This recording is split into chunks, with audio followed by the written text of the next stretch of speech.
Good evening. My name is Heidi White, and I am the Group Fitness and Wellness Manager at JCC Greater Boston. Special thanks to Beth Israel Deaconess Needham and Beth Israel Deaconess Medical Center for their partnership and for helping to coordinate our wellness speaker series, including tonight's presentation, Strategies to Maintain Brain Health and Prevent Memory Loss with Dr. Daniel Press. Dr. Press is a cognitive neurologist with a clinical and research interest in Parkinson's disease and Alzheimer's disease. In 2018, he became the Chief of Cognitive Neurology Unit at Beth Israel Deaconess Medical Center. His research interests include developing innovative therapies for Alzheimer's disease and the effects of Alzheimer's disease on motor skills. When he's not seeing patients, doing research, or writing grants, he enjoys tennis, biking, and trying to keep up with his daughter on the ski slopes. Before we get started, just a few things to note about our meeting-style Zoom setup. While Dr. Press is presenting, we ask that you stay muted just to help ensure a positive learning experience for all attendees.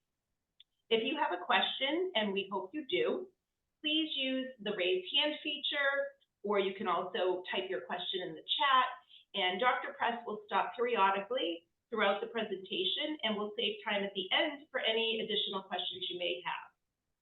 And I think that's it. So I'm going to go ahead and spotlight Dr.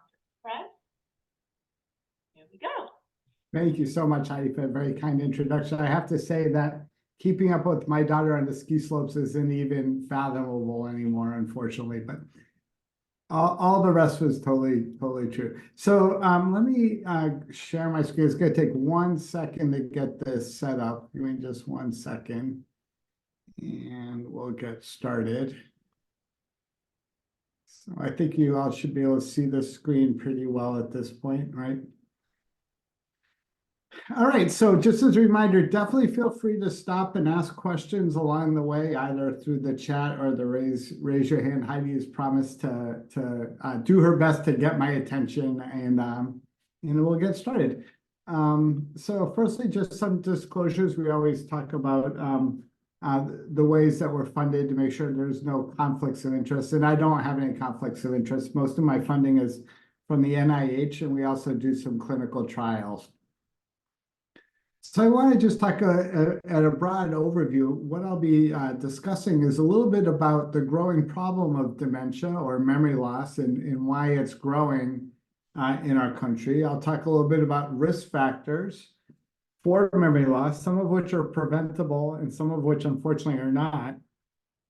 I'll talk about medical trials that have been conducted to try to prevent memory loss. And I'll talk a lot about lifestyle interventions because there's been a lot of exciting research there and some successful interventions. And then I'll talk about what's in the future, where things stand and where they're going.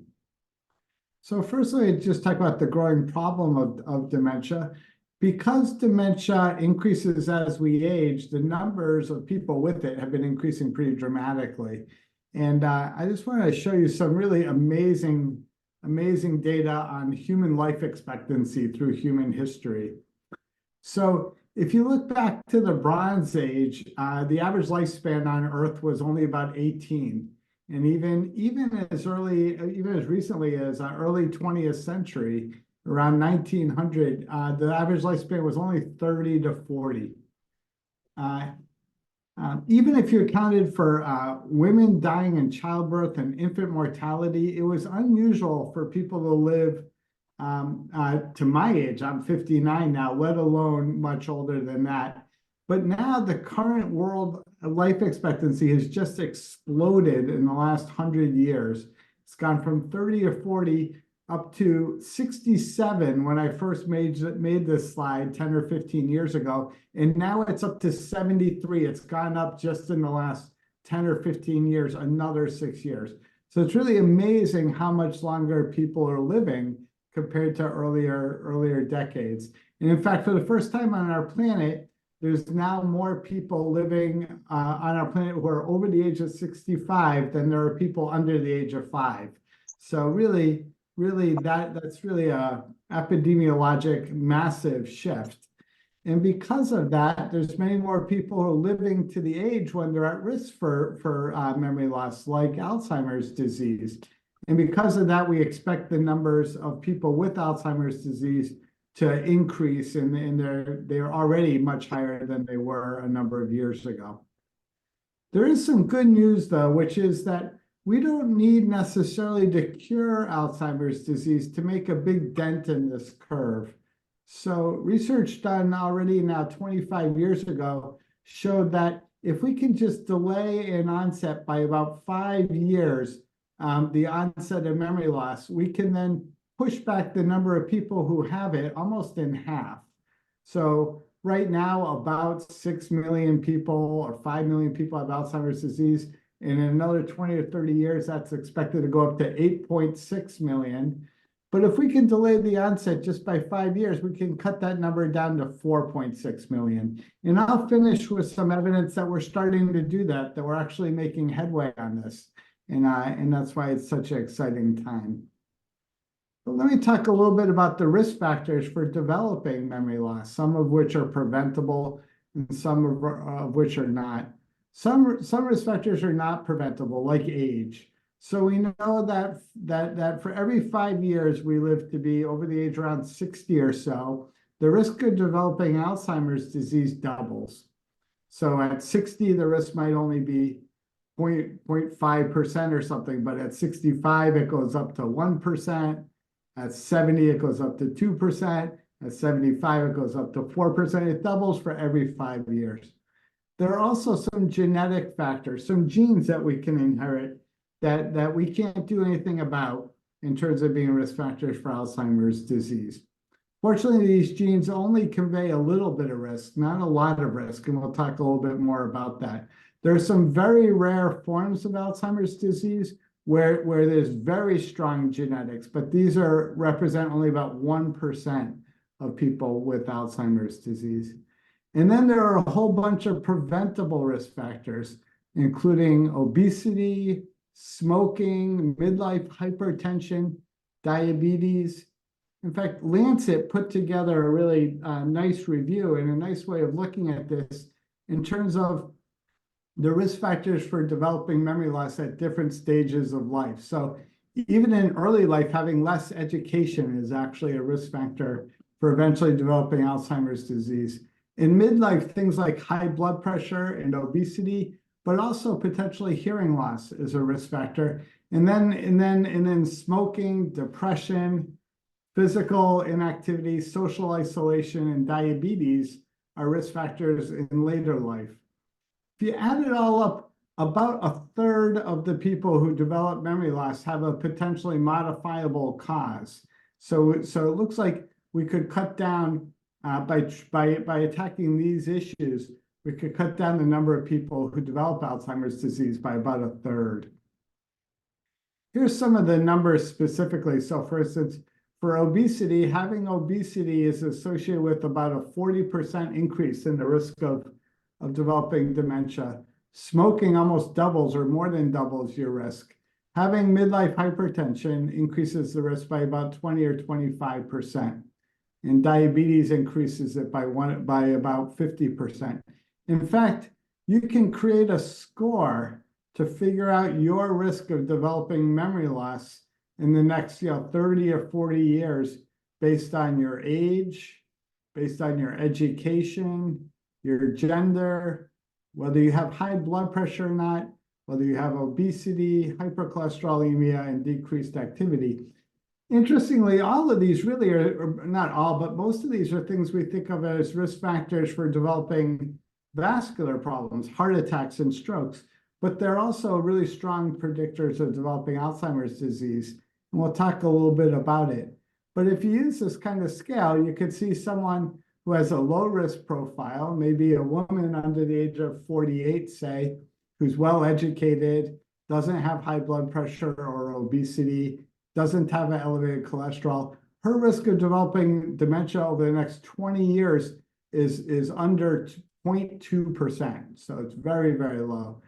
Someone intermediate risk might be a woman in her late 40s or early 50s who has less education and does have high blood pressure, doesn't have obesity, but does have high cholesterol and is inactive, her risk factor for developing dementia in the next 20 years might be 6 or 7%.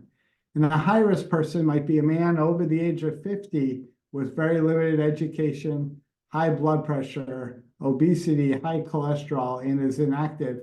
He's at kind of the highest risk, at 35% risk of developing dementia in the next 20 years.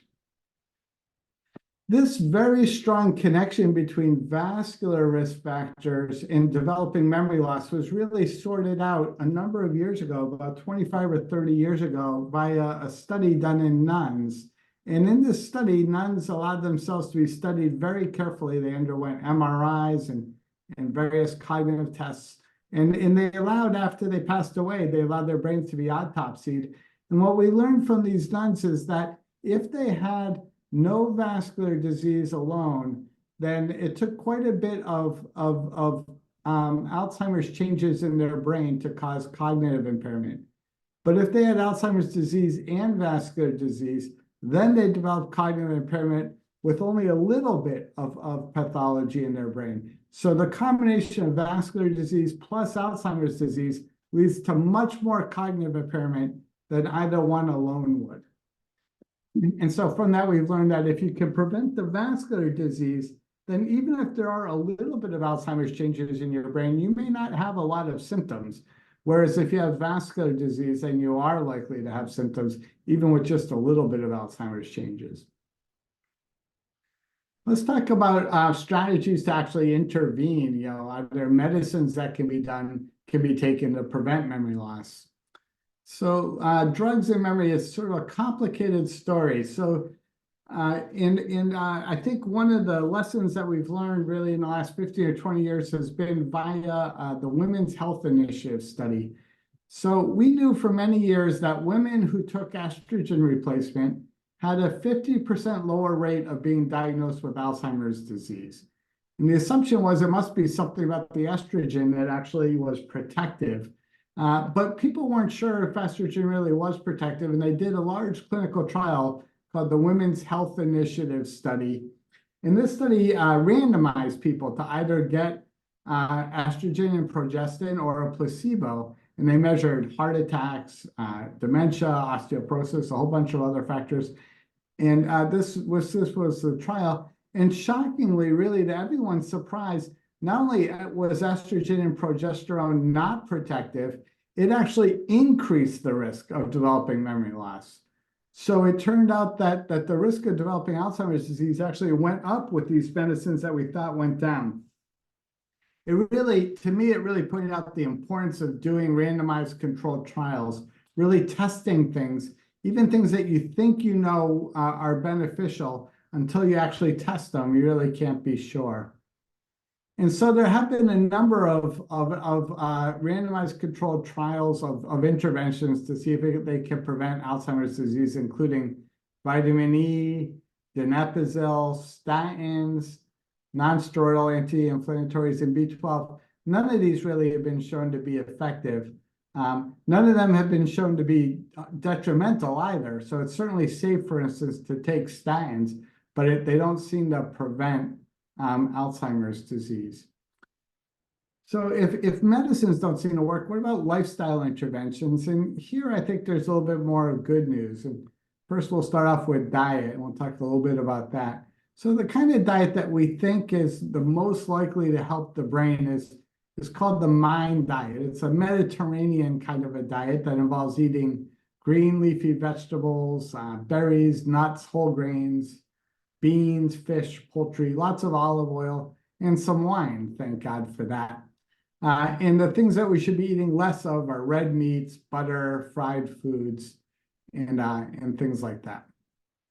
And in fact, the Mediterranean diet has been associated in epidemiologic studies with benefit, with lower rates of developing Alzheimer's disease. And this has been done over and over again. But as we said, we really need to do randomized controlled trials to be 100% sure that something works. And fortunately, this actually happened. So there was a large randomized controlled trial of randomizing people to either get the Mediterranean diet or to continue to eat their regular diet. And in fact, they had two different forms of the Mediterranean diet. I kind of love this. One involved giving them extra virgin olive oil in large amounts. And the other one that really tried to push lots of nuts, sent them all kinds of extra almonds. And as you can see, the odds of developing a heart attack or stroke were lower in the people who went on the Mediterranean diet than people who stayed on the controlled diet.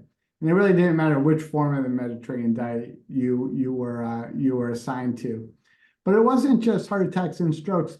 Cognitive endpoints also got better. So people on the controlled diet had worsening in terms of frontal lobe function and global cognitive function, but people who had the Mediterranean diet held their own. They remained stable without any cognitive decline. So that's why we really think that the Mediterranean diet really can help. Let's talk a little bit next about exercise, whether exercise can be beneficial. Here again, there have been a lot of epidemiologic studies, but not a lot of randomized controlled trial evidence to show that it helps.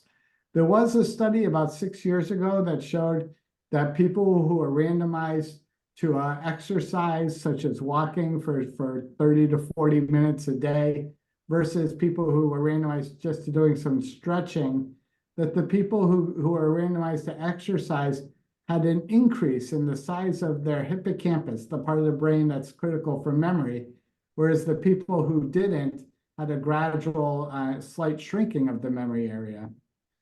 But I have to say that there's been a whole number of studies that have looked at exercise, and exercise alone really doesn't reliably lead to better memory function.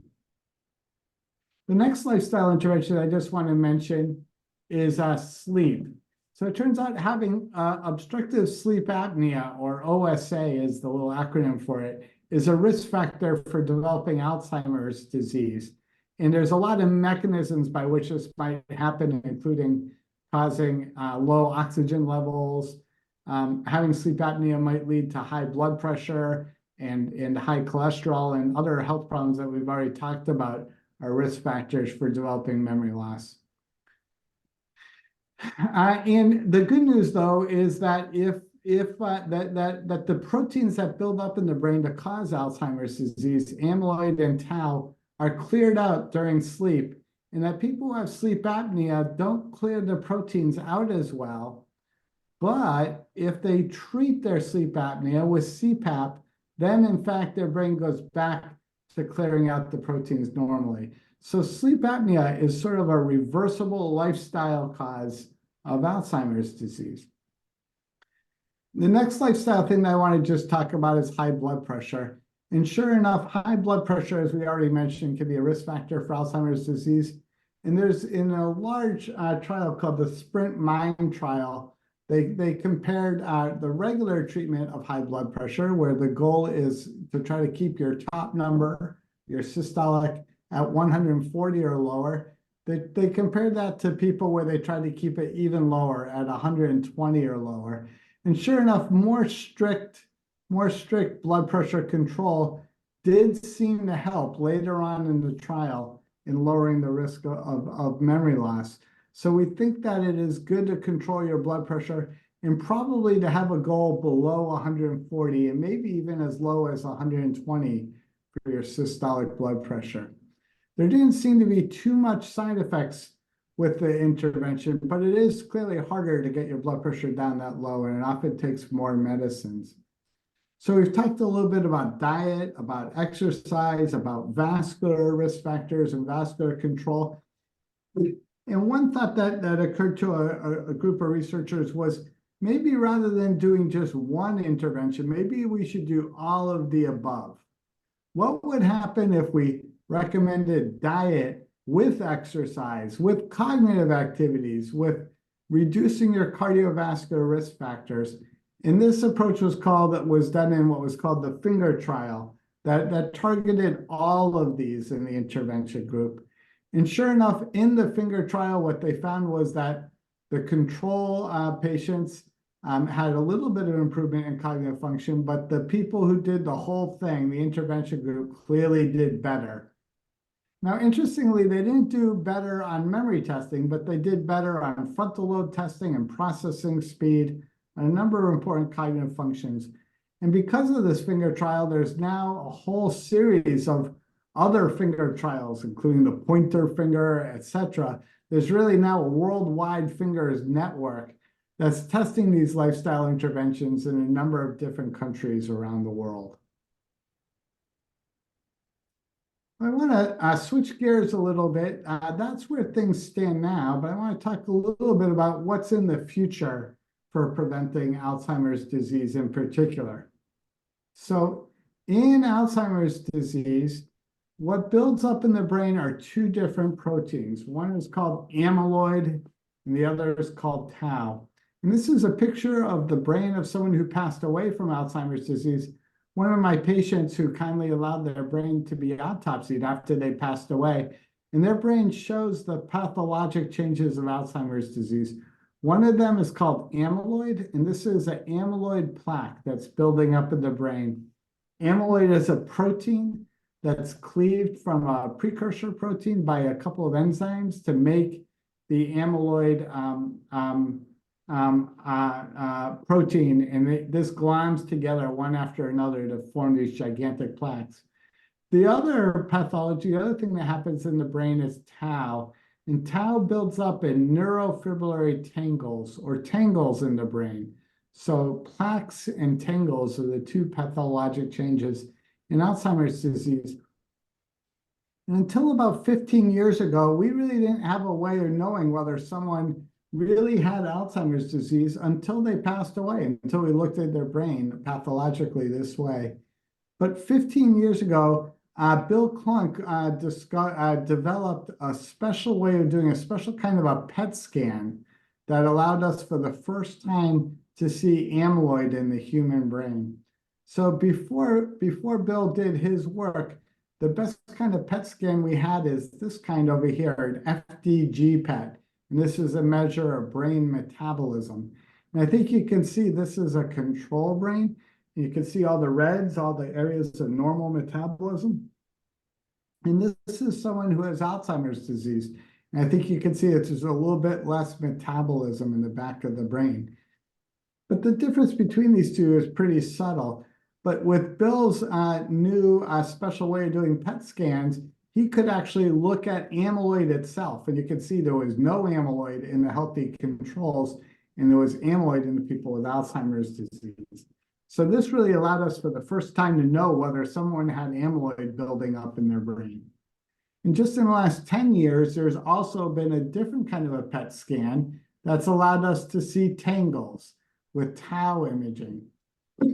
So we can now see both plaques and tangles in the human brain while people are alive, and that allows us to test interventions that work on these. And this is particularly important because these proteins start building up many years before someone actually has memory loss. And so I'll take you through this a little bit complicated, but also I think beautiful slide that shows data from really a heroic study. This is the DIAN study called the Dominantly Inherited Alzheimer's Network. So I mentioned earlier that the genetics of Alzheimer's are a little bit complicated, but that in 1% of families, it is very strongly genetic or autosomal dominant. These families really have heroically allowed themselves to be studied, kind of like the nuns allowed themselves to be studied. They undergo PET scans and spinal fluid tests and MRIs and cognitive tests. And because they have a gene cause of their disease, we know when their symptoms are going to come on even before they have. Because in these families, the age of onset is, we say it breeds true. That means in these families, if your mother developed Alzheimer's disease at, say, the age of 45, and you inherited the gene, then you're very likely to develop Alzheimer's disease at 45. So that means when you're 40, you're 5 years before the onset of symptoms. When you're 35, you're 10 years before the onset of symptoms. And what you can see is that amyloid, or A beta, starts depositing in the brain maybe as early as 15 or even 20 years before the symptoms come on. After amyloid builds up, tau starts building up, and then cognitive symptoms come on. the CDR sum of boxes, this clinical dementia rating scale, is really a sign that the cognitive symptoms are starting to come on. So you can see that the order is amyloid builds up first, and then tau, and then cognitive symptoms. These findings, though, create a really interesting possibility. So we, for a while now, we've had medicines that can help the symptoms in Alzheimer's disease. If you picture Alzheimer's disease a little bit like a car rolling down a hill, is the cognitive symptoms coming on.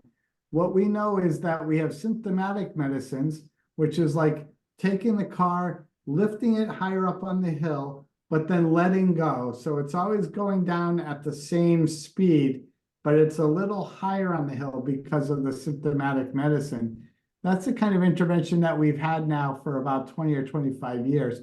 But really, the goal is to develop a disease-modifying medicine. That's a medicine that actually slows the car down, makes the hill less steep. And I'll talk a little bit about our first one of these, our first medicine that actually slows the car down a little bit.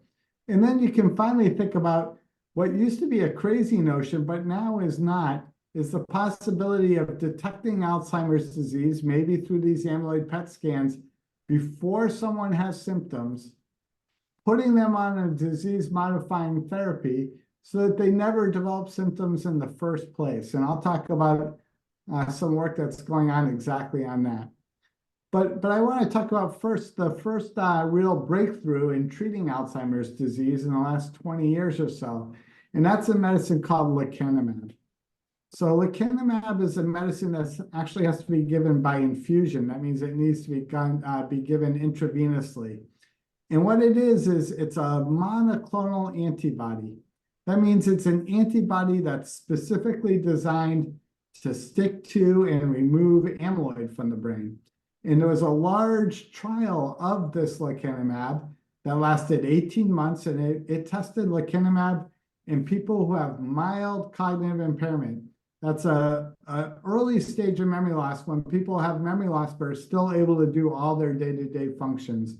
They studied this in people with mild cognitive impairment and mild stage Alzheimer's disease. And they knew that everyone definitely had amyloid building up in their brain because of these amyloid PET scans or spinal fluid tests. They did the study in almost 1,800 people, and they got the medicine every 2 weeks. And the main test that they used was this CDR sum of boxes, this clinical dementia rating scale sum of boxes. And sure enough, lecanemab did slow the progression of the disease, but it didn't stop it. People continued to get worse, but not as fast. So if you go back to my car rolling down a hill analogy, if the car was rolling down the hill at 40 miles an hour, lecanemab slowed that car down to about 30 miles an hour. It didn't stop the car didn't go back up the hill, but for the first time, we discovered that there was a brake pedal in the car, to stick with my analogy. And that's why we're so excited about this lecanemab. We're not stepping on the brake pedal nearly as hard as we would like, but at least we're starting, and that's why it's so exciting. Now, while lecanemab didn't stop the disease from progressing at all, it did a very good job of removing amyloid. In fact, most of the people who get this medicine will have so much amyloid removed from their brain that they will show up as no longer having Alzheimer's disease, at least by PET scan. So this lecanemab therapy was approved by the FDA, and it is now being started to be given at various hospitals, including Beth Israel Deaconess, where we were really one of the very first hospitals to have it going here in Massachusetts. In fact, we think we were the first. We've now evaluated almost 100 people for this lecanemab therapy. We currently have 20 people as of last week getting the medicine, and we have another 15 or 20 who are just waiting to get started, and we're hoping to get it started very soon. So we finally have a medicine that can help to slow Alzheimer's disease when people have it. But I want to talk a little bit about dementia prevention, like, what are the studies going on to prevent Alzheimer's disease? And I'll talk about that in a sec, but first I want to give some good news.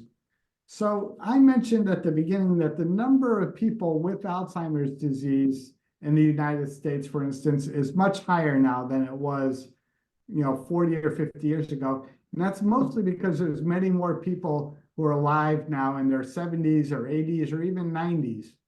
And age is such a strong factor for developing Alzheimer's disease. But it turns out that even though there's many more people living to be 70 or 80, an individual 80-year-old is less likely to have Alzheimer's disease now than they were 15 or 20 years ago. So here's some evidence from the Rotterdam study, a study done in Rotterdam, where they looked at how many people were developing Alzheimer's disease at this age group, at 60 to 69, 70 to 79, 80 to 89.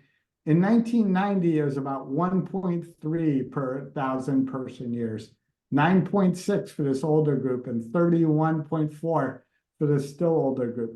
But when they rechecked 10 years later, the numbers were starting to come down.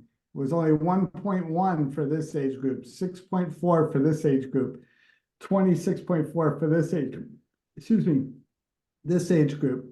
And you might say, well, that's Rotterdam. Maybe it's just something going on in Rotterdam. Maybe that it's just local to that area.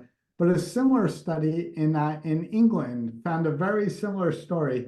Again, they looked at two age groups, one that turned a certain age in 1990 and another group that turned that same age in 2010. And at every age, the risk of developing Alzheimer's disease was lower for the people who turned that age in 2010 compared to 1990.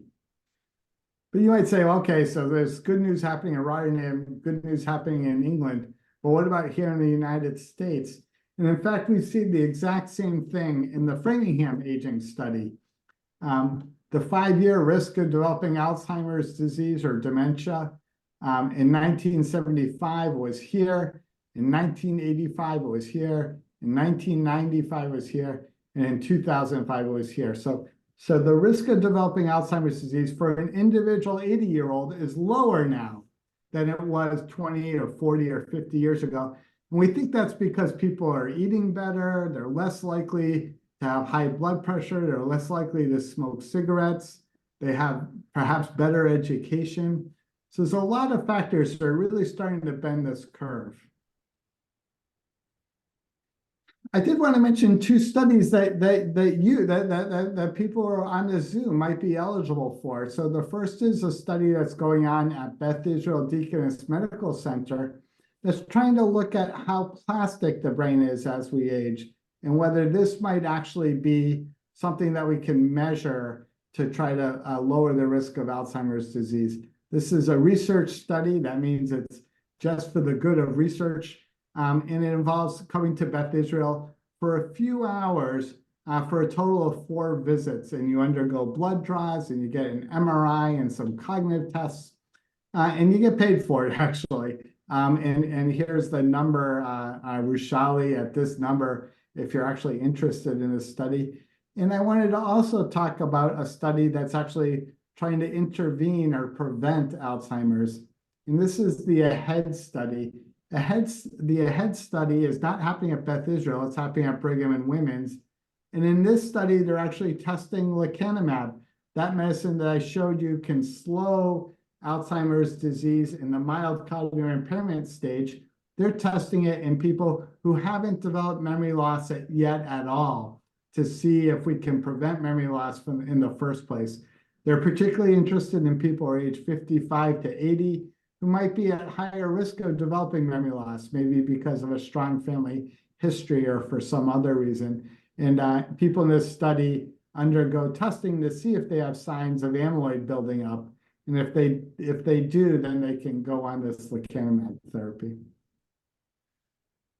So I just want to conclude by saying a lot of the risk factors for developing Alzheimer's disease are modifiable. These are things like high blood pressure, obesity, sleep apnea, a sedentary lifestyle. And if we reduce these things, we can continue to reduce our risk of developing Alzheimer's disease and other causes of memory loss, just like we have been over the last 20 or 30 years now. addressing these risk factors isn't only good for your brain, it's also obviously good for the whole rest of your body. It lowers your risk of heart attacks and strokes. But we're also starting to test therapies that directly work on the proteins that cause Alzheimer's disease, amyloid and tau. And so it's an incredibly exciting time, not only for slowing down memory loss in people who are starting to develop it, but potentially in preventing it in the first place. So with that, I'm going to stop sharing my screen. I think I've saved us about 15 minutes or so for questions. And maybe, Heidi, if we can go back to that full view where we can see everyone. Yep, you're in that, we're in that view right now. So Oh, perfect. I just got to switch it on my own computer. Thanks. you can, Oh, yes. I can unspotlight you if you want, but no, I think I'll keep you as a spotlight. Does anyone have any questions? You can also type them in the chat. At this point, you probably can even unmute and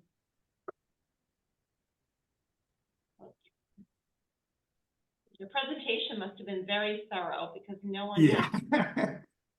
I'll break the, Yeah. now how much is relevant to people that have been diagnosed with Parkinson's? Because I'm 10 years in since diagnosis, and I'm starting to experience deficits in short-term memory, and I suspect some mild cognitive impairment. Yeah. Fortunately, my progression has been slow, but yet relentless. Yeah, it's a good question. I hear you. It's a very complicated one in Parkinson's disease because one of the challenges that we know of is in Parkinson's disease, a different protein builds up in the brain called synuclein rather than amyloid and tau. But one of the real challenges is as people get older, as I get older and we all get older, there is a chance that people could have more than one thing going on in their brain. So it may be that they're having a little bit of Parkinson's building up and a little bit of Alzheimer's disease building up. And in those people, it might be the case that removing the Alzheimer's protein could still be helpful. If it is truly just the Parkinson's protein that's building up, there is a good news story, which is exercise seems to be particularly beneficial in slowing down Parkinson's disease, although we don't know whether it works for the cognitive symptoms as well as the motor symptoms. So there's a little bit less known about preventing cognitive symptoms in Parkinson's than there is in Alzheimer's, because Parkinson's is sort of the risk of so Parkinson's is about 3 or 4 times less common than Alzheimer's. So it hasn't been researched as much. But that's what we know so far, is that there's some risk of having both. If you only have Parkinson's building up in your brain, exercise seems to slow the motor symptoms, but we don't know yet whether it slows the cognitive symptoms. We have a couple questions in the chat. How soon do you need to have a change in diet and lifestyle to achieve the benefits and to avoid memory loss in Alzheimer's? Yeah, I don't think we know exactly. I would say the sooner the better, but it's never too late. There's even been studies that have looked at the benefits, for instance, of exercise in people who already have memory loss, who already have mild cognitive impairment or even mild Alzheimer's. So I would say that it's never too late to benefit from those things, might be the best way to say it. But we don't know whether there's a certain window that where it's optimal. Another question, do tau and amyloid have neurophysiologic? Yeah, neurophysiologic function. So put another way, is removing amyloid and tau a good idea, or might it cause problems because they have some normal function? And that's a really interesting and very sophisticated question, and I'll try to give a simple enough answer. So tau, we actually know what tau does. Maybe I'll start with amyloid. We don't know what amyloid does. If we remove amyloid, we prevent mice from forming amyloid in the first place, they don't seem to have any problems at all.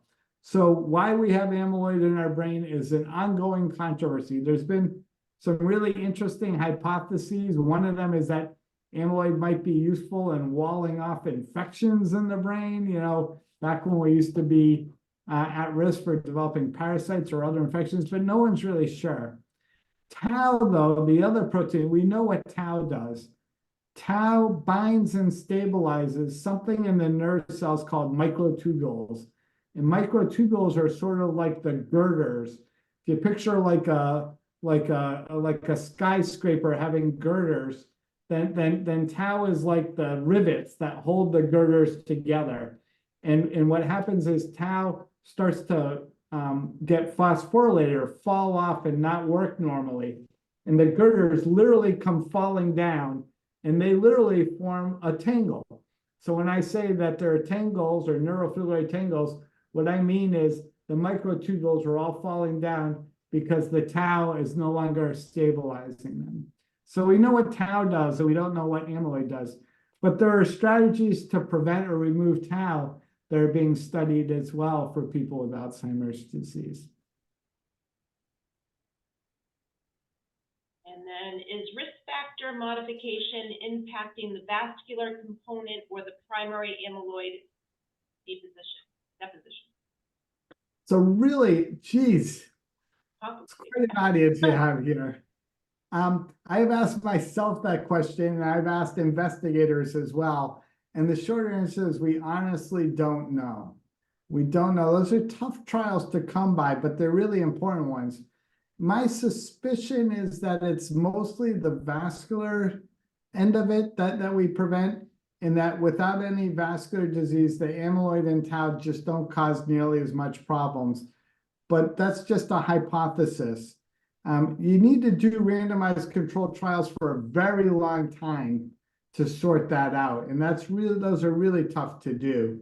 It's hard to get people to exercise for 6 months, let alone for 6 years or 10 years, to see whether it lowers both vascular disease and amyloid itself.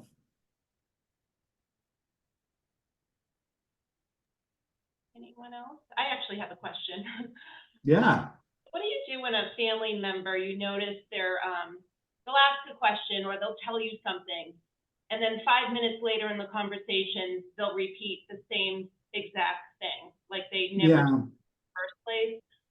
What's going on, and how would you suggest handling that? Yeah, I think that if it just happens once, it might just be a little lapse or something.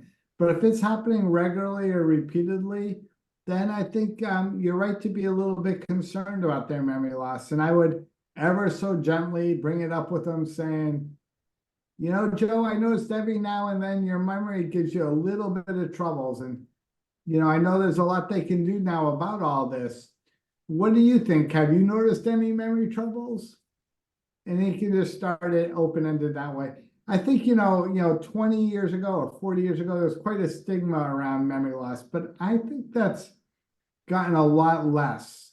And it's been my impression. And maybe I have a bias, I see people with memory loss regularly, but in general, people are a little bit less hiding it and a little bit more open about it. If they are having memory troubles, they should do something about it. Now, when someone has mild memory loss, sometimes they notice it and sometimes they don't. So I do think you need to be gentle. And if they say, boy, I haven't noticed anything at all, then sometimes you sort of have to be sort of strategic about how you can try to get them to get some help from it. It might be talking with their partner or loved one, if they have a partner or loved one. It might be telling them, I know that you don't notice anything, and maybe I'm a worrywart, but can you at least ask your doctor about it at your next visit or something like that? Thank you. It's very helpful. We have another question in the chat. How else besides lifestyle changes do you suggest people address memory loss issues? Yeah, I think if people are actually starting to have memory loss, I think the very first thing to do is to talk to your doctor, your primary care doctor. They can do a whole bunch of things to see if there could be some other cause of memory loss. So for instance, sometimes people can be on a medicine that's causing their memory troubles. It's just a matter of stopping that medicine. Sometimes people can have memory loss because of something else. Maybe they're drinking too much alcohol. There's been recent studies showing that older people have been drinking more alcohol ever since COVID, and maybe that's part of the problem. Sometimes it can be that the memory loss is being caused by depression. And if the depression is treated, that can improve things. Or sometimes it can be a sleep problem. So there's a lot of reversible sorts of things that can be done for memory loss. And honestly, if it's the beginning of a more serious memory problem, there's now treatments for that seem to work best at the earliest stages. So when I talk about lecanemab, slowing the car from rolling down the hill, but only slowing it down from 40 to 30, there's evidence that if you start the lecanemab when the memory loss is much more mild, then the car might only be going down the hill at 20 miles an hour to begin with, and it might slow it down to 10 or even stop the memory loss from progressing. So catching it early is getting more and more important, partly to see if there's something that can be reversed right away, and partly because if it is the beginning of more significant memory loss, treating it early might be able to stop it in its tracks.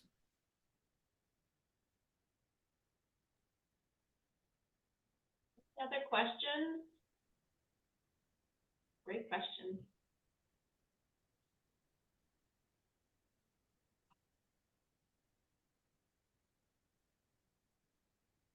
I have one more question. Are there Yeah. side effects to lecanemab? Are Other there side, side effects to lecanemab?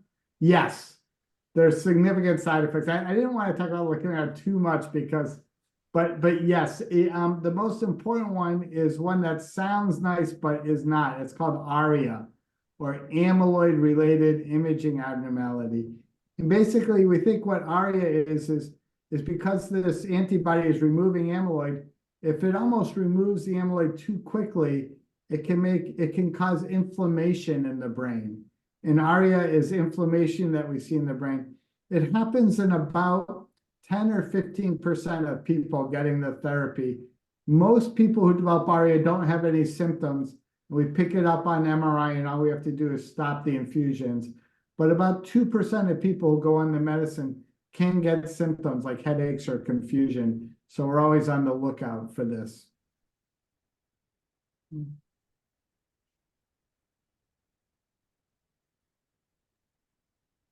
Any other final questions? We got one from Jeffrey. Let's see. Do you recommend genetic testing? Yeah, it turns out no. The short answer is if you don't have memory loss, I don't recommend genetic testing, because in those models, the having an ApoE gene is less of a risk factor than having high blood pressure, for instance. So it really doesn't convey a lot of risk. People who are going to go on lecanemab, we do genetic testing in them because the risk of that ARIA side effect is very closely related to a specific gene. And so we try to figure out how much risk the lecanemab would have for someone based on a gene test. But with the exception of that, in the 1% of families where it comes on very early, below the age of 60, we generally don't recommend gene testing. Excellent questions. And if your blood pressure is managed by medication, does that mean your risk is lower? Yes, exactly. So the goal really is to have your blood pressure in that below 140 and maybe even a little bit lower range. And however you do it, whether it's through diet and exercise or blood pressure medicines, that it seems to be equivalent in terms of working.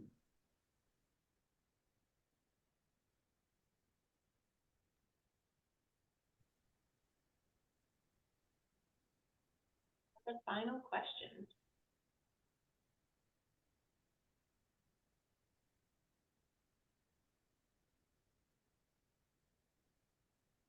Anything else that you would like to say, Dr. Press? I have a few closing words.